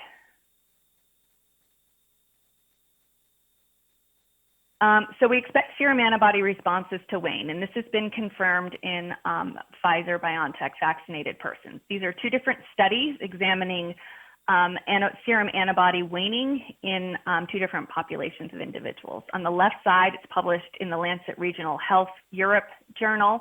It's a longitudinal cohort looking at 122 participants, healthcare workers who are aged 21 to 69 with a median age of 36, so they are young. They're looking at binding antibodies, and those who received vaccine are in orange, and you can see before the second dose is the first orange whisker plot, and then you can see the boost after the second dose, and then you can see from the second to the fifth box, you can see a decrease in serum antibody titers, and these are binding titers, and they're significantly lower at 6 months post-boost 2 than they are 1 week after the second dose. These are not functional antibodies, these are just binding antibodies. So I've also shown some data on the right that is posted in a preprint where they only followed participants out to 3 months, but they did assay neutralizing antibody titers. And what they found was waning in both the neutralizing is on the bottom and the binding antibodies, which is on the top between post-shot 1 and the post-shot 1 second dose. And they saw more heterogeneity in the neutralizing antibody responses, and so with similar waning rate. So by the last time point, they had several participants who sort of were approaching the limit of detection. Next slide. All right, so that is the humoral or antibody response. What about cellular immunity? We expect that to be longer lived, and now there is emerging evidence to conclude that, yes, memory B cells are generated after mRNA vaccination. So The picture on the right is from a preprint bioarchive from Moderna recipients looking at those who were vaccinated alone, that's blue, or previously infected and then vaccinated, and that's shown in red, looking out to about 6 months. And between 3 months and 6 months, they actually, in the vaccine-only and recipient group, they had an increase in spike-specific memory B cells. On the right side is also a preprint of memory B cell in Pfizer recipients. These are different assays, different laboratories, so don't compare the results on the left and the right. But similarly, between 3 months and about 6 months post boost, they had maybe an increase in some individuals, at least maintaining memory B cells between the 3 and 6 month time points. Next slide. Okay, what about memory T cells? This is a study looking at memory T cells in Pfizer recipients that was published in Nature. And they used 3 different peptides to detect memory T cells and collected PBMCs from these individuals after 80 days post-vaccination. And they found that in most Pfizer recipients, they were able to detect early memory T cells after vaccination. So next slide, please. So an interim summary about durability. Serum antibodies decrease over time. Memory B cells are maintained out to 6 months post-vaccination, and early memory T cells are generated and detected after vaccinated with the Pfizer-BioNTech product. Next slide. All right, so immune responses in all age groups probably will not be the same. So we're going to address the process of the immune response specific to older adults. Next slide. So at birth, we have a very large thymuses and a large pool of naive T cells. And as our immune systems are educated by vaccination and infections, we build pools of memory T cells against antigens to which we've responded. As this happens as we've aged, our thymuses shrink and our pool of naive T cells dwindles. But we maintain the memory B cells and memory T cells of all the antigens we've encountered throughout our lives. Next slide, please. So what does that mean for if you're exposed to a new antigen, but you have limited naive T cells? Well, that means this entire process can be abrogated. If you don't have naive T cells to drive, differentiate into virus-specific T helper cells, you can have abrogated differentiation of cytotoxic T cells to clear infected cells, and abrogated differentiation of B cells and secretion of antibodies. Next slide. There is a publication in Nature, Collier et al., looking at age-specific immune responses to Pfizer vaccination. And in this, they've looked at both humoral and cellular immunity. This slide shows data from humoral immunity, and they've looked at neutralizing antibodies after 1 dose, and that's shown in panel A, and looked at the probability of having any detecting neutralizing antibody and plotted against age on the x-axis. And as you can see, the probability starts to decline right around 50, slowly declines to about 80, and then drops off very quickly after 80. After a prime and boost, which is shown on the right side, you can see 1 dose is in blue, 2 doses in red divided by age group. You can see a statistically significant difference in the 50% serum neutralization titer in adults greater than 80 on the far right versus less than 80 in the sort of middle of the graph. Next slide, please. Okay, so that's the humoral immunity. What does their cellular immunity look like? And they found that adults greater than 80 also had less mature antibodies and fewer functional T cells, so abrogated cell-mediated immunity. And the panel on the left shows the number of mutations in the antibody genes in their B cells. So the number of mutations just means like how specific that B cell has been driven to be directed towards the virus. And so fewer number of mutations means it's closer to their germline or their own genes and just not as specific. And so they have a statistically significant fewer number of mutations, so less mature. And on the right panel, you look at less than 80 is in like violet, and older than 80 is in light blue.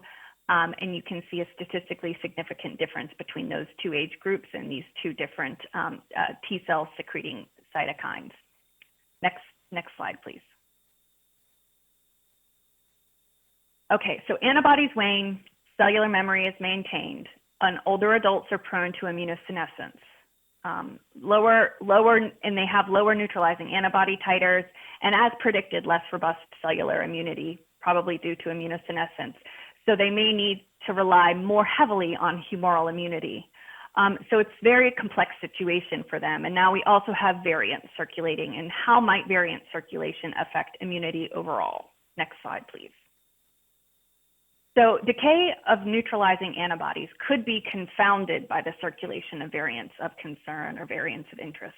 Some variants have amino acid changes near the spike receptor binding domain that could result in reduction in neutralization titer.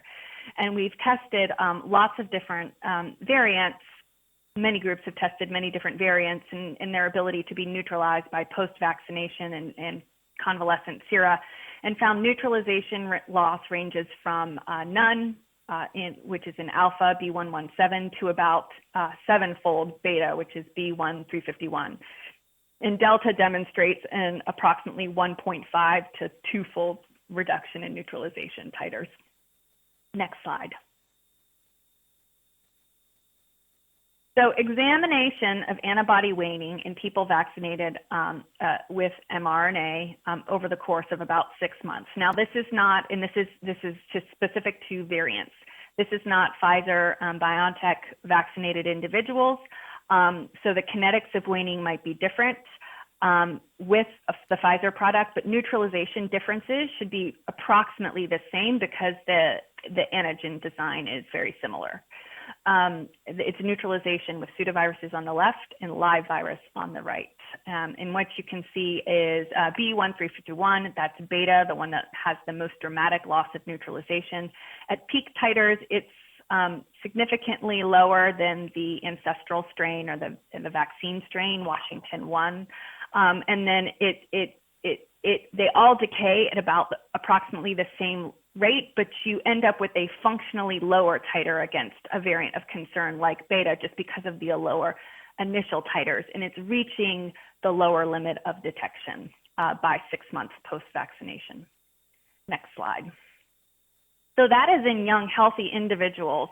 What about older adults? Well, because the older adults have lower antibody titers at peak, they have lower antibody titers against the variants. And so the left panel is the Collier manuscript published in Nature. But this is peak antibody titers after Pfizer vaccination, less than 80 and older than 80 to wild type, the ancestral strain. Alpha is B117, P1, and B1351 beta.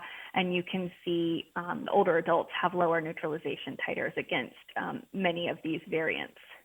The right panel is at 6 months, so not peak, and it's looking at 3 different age groups. It's looking at younger adults, 18 to 55, 56 to 70-year-old, and then 71 plus. And you can see loss in neutralization against beta, B1351, such that several individuals in all age groups drop below the limit of detection.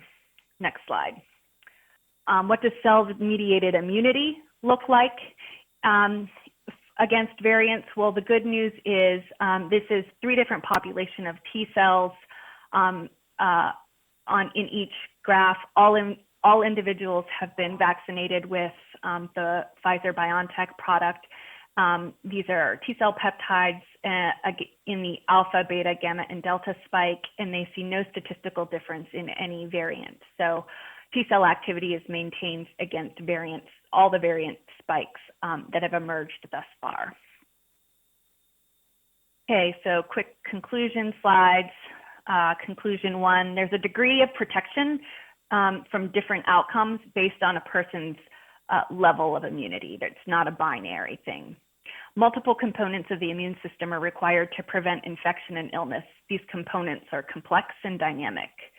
And when a vaccinated person becomes infected, though, They may shed culturable virus and therefore could be infectious. Antibodies decrease over time as we expected in all age groups, and cellular memory is maintained after waning. Neutralizing antibodies likely confer a majority, but not all, of immunity, and cellular responses likely contribute to protection against severe disease through anamnestic responses even after antibodies wane. And the last conclusion slide, specifically in older adults, they start with lower neutralization titers than younger adults. And because they start at lower titers, they may be faster to fall below the limit of detection. They may have less robust cellular memory generation because of immunosenescence, and they therefore may be even more dependent on humoral immunity. And reduced neutralization of variant viruses may confound antibody waning in all age groups. And that is all I have to discuss today. Thank you. Thank you, Dr. Thornburg. That was an outstanding presentation, and really appreciate all this additional information and context. I'd like to open up this presentation for questions. And also, I apologize, I had to cut off the questions last round, but if you do have any additional questions from the last presenter, please feel free to raise your hands. Dr. Paling. All right, Dr. Thornburg, thank you for probably the very best discussion on humoral and cellular immunity I've ever heard. I wanted to make sure I fully understand the immunosenescence.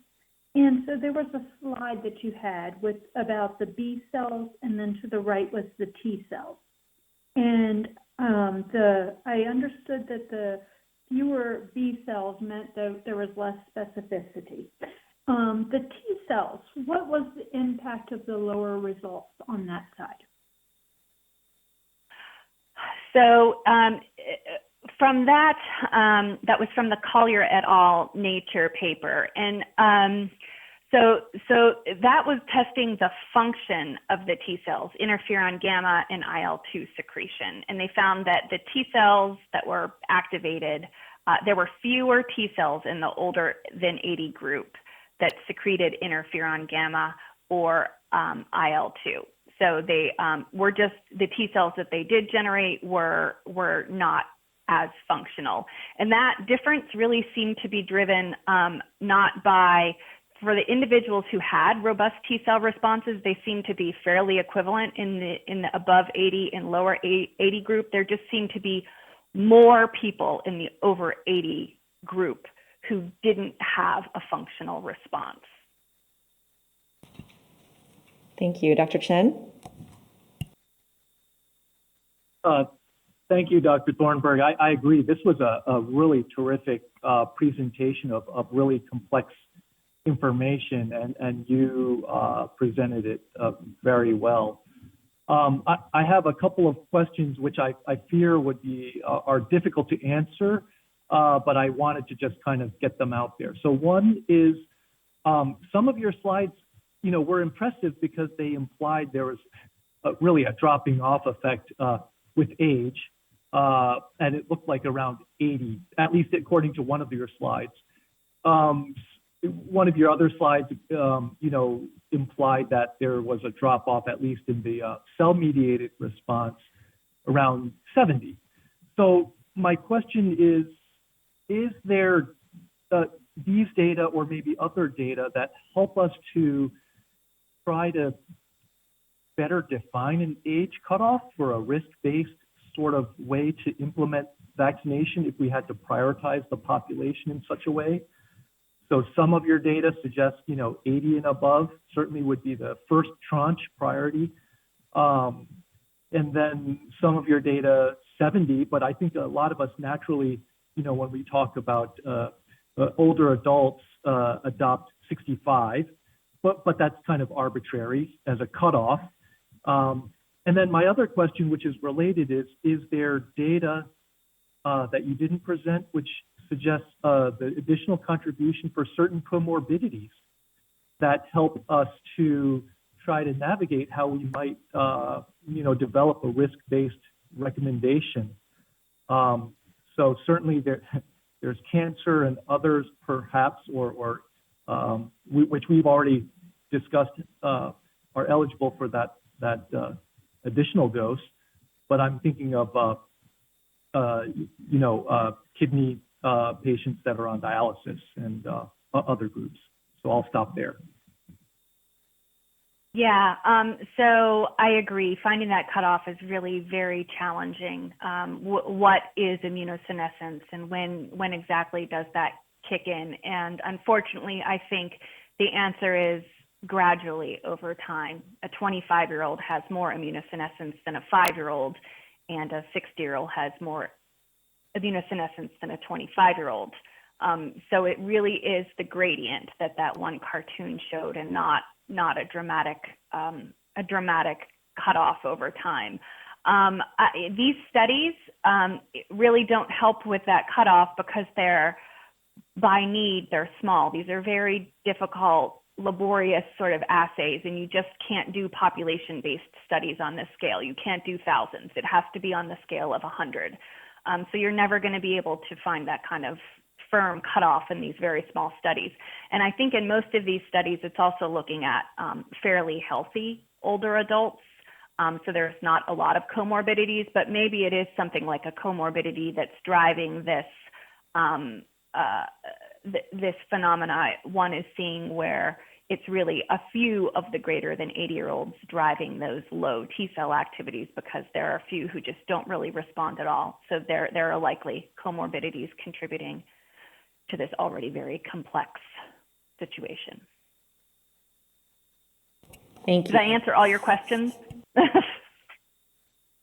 I think you did a terrific job. I think that there's just not enough, as you say, the ability to generate all the different permutations for this type of data, but thank you for those comments.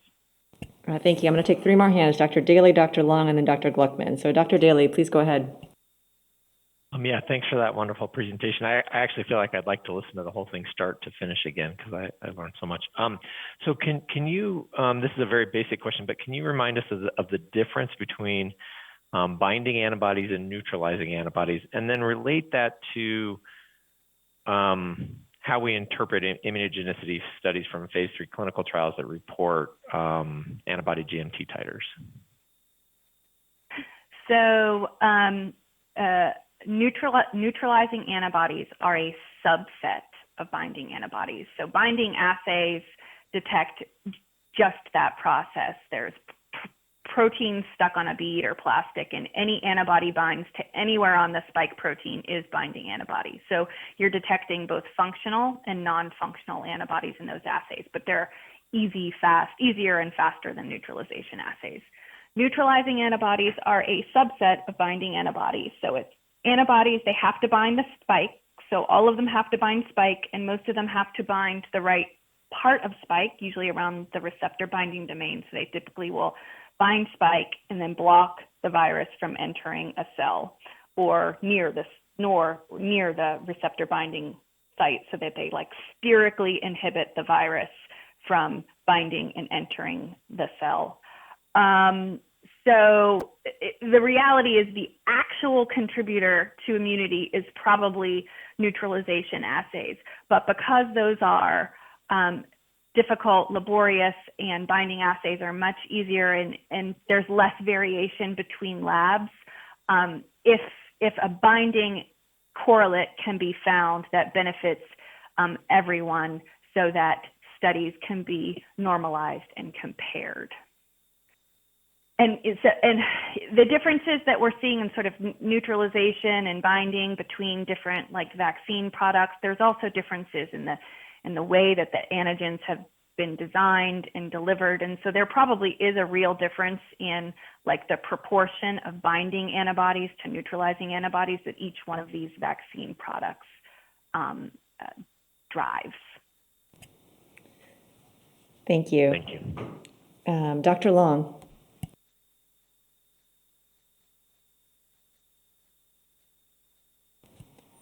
Oh, there we go.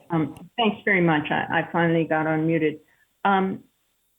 So immunology is so complex that I just want to make a couple of comments so that people might not oversimplify what has been said or apply it maybe hastily. We like to measure antibodies because it's easier to do. We know that's not the full story. Absolutely agree with you, but it is convenient. Your idea that antibodies wane, it's true and it's not true. In reference to certain vaccinations, I think that we would always rather, I always thought about this, I've done a lot with pertussis vaccine, that we didn't let people measure antibody titers a month or 2 months after the vaccine, but 4 months or 6 months. Because the initial responses are, as you say, going to wane, but it depends on what kind of lymphocytes you invite to the vaccine party that determines, will there be some level of sustained antibody response, as there must be without anamnestic response from seeing an organism again for a lot of vaccines that are not live, that aren't latent in the recipient, that produce long-term immunity. There are lots and lots and lots of examples. Hepatitis might be one, hepatitis A and B, pneumococcus might be another. So if you only had antibody responses that waned, it would be all gone. So if there are lymphocytes that are participating, that change the immunologic reaction so that there's a sustained or new production of some level of antibodies, that's what you're looking for. And then for many, many, many vaccines, that's the case. So the fact that these high antibodies wane probably doesn't have any meaning, except that only very, very high antibodies administered to a macaque can prevent them from symptomatic disease. And I think when we're talking about a mucosal infection, which coronavirus is, we're never going to be talking about sterilizing immunity. We're only going to be talking about controlling symptoms, because we're giving a parenteral piece of we're giving a parenteral order for spike protein parenterally for an infection we're trying to prevent mucosally. And that's just never going to prevent infection. So I think Dr. Kimberlin and Dr. Sanchez's question is still the key question.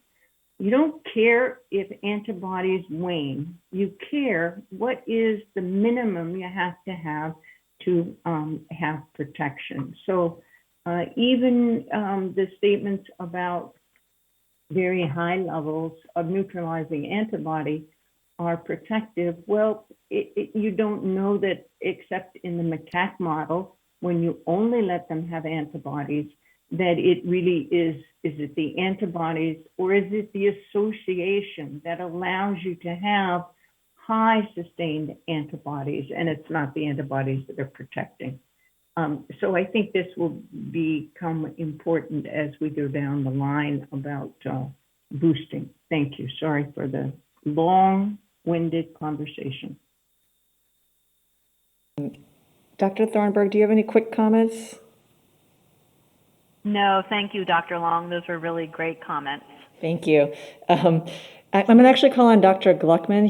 I apologize, he had raised his hand at the last session, so I just want to make sure that we are able to capture his question and comments on record. Dr. Gluckman. Yeah, thank you very much. I don't know if Dr. Gruber is still on the line, but as you noted, the questions are from the previous presentation.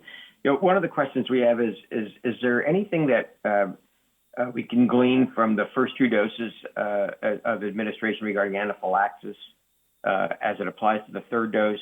In other words, is the 15-minute wait period in a provider setting still necessary if someone didn't have an anaphylactic reaction? Because that's going to have implications for workflow as vaccines are administered in the provider setting.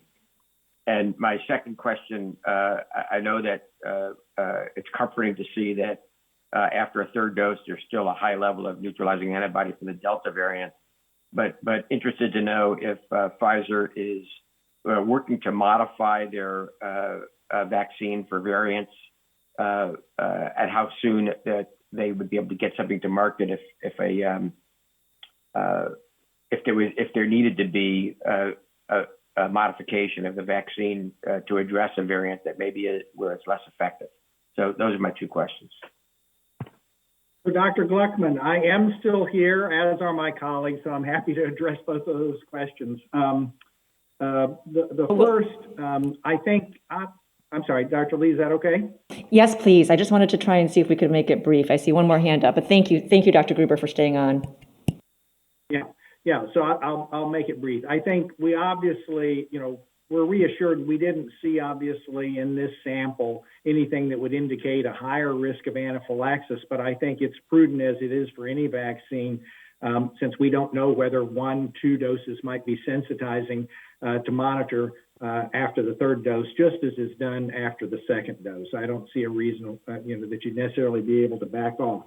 As far as looking at potential future variants of concern, as part of this trial, not presented here, we looked at the beta variant. That data is yet outstanding because our focus was on the current vaccine as a basis for a surrogate. And we've had appropriate interactions with the FDA that encourage us that looking at the beta variant as a surrogate, if we can show that we have an appropriate safety profile and we generate immune responses to that beta variant that are comparable to those that were associated with protection from the original 2-dose series with the original vaccine, that would be a basis for approval, not only for that vaccine, but put us in a position where we wouldn't have to do clinical trials for each new variant. And so, yes, we have in the works the potential to pivot very quickly if a variant of concern appears in the future that suggests it's escaping protection. And we're setting ourselves up to be able to inform that decision based on the current trial. But those results are forthcoming. Thank you. Dr. Fink, did you have a quick reply or comment? Yeah, thank you. I just wanted to clarify that FDA has had discussions with vaccine manufacturers about data that could eventually support a seasonal influenza strain change type approach that would not rely on clinical data to support safety and effectiveness of a strain change. But I just want to make sure that it's clear that we haven't concluded at this time that a single example based on a single modified vaccine would be sufficient to get there. Okay. Thank you. Thank you, Dr. Fink. And Dr. Talbot, last comment or question? Yeah, I actually just wanted to thank Dr. Thornburg. I think slide 8, and I don't know if it can be shown again or not, is really critical in how we move forward with the pandemic from now on out, because coronaviruses often become endemic, and it is highly unlikely that we will prevent all mild or symptomatic respiratory infections. And I think her slide showing the spectrum of disease along with the spectrum of immune responses is incredibly important. And I think one of the things that we need to begin to understand is that we will likely prevent hospitalizations and deaths and hopefully symptomatic lower respiratory tract infections, but it is unlikely that we will prevent everything. And so I think looking at the spectrum of disease and the question of boosters is really important. And I just really wanted to thank Dr. Thornburg for putting up the slide. I think it's fantastic. Thank you. Thank you, Dr. Talbot. And with those words, we'll close this portion of the session and take a brief break until 12:15 Eastern Standard Time. Thank you, everyone.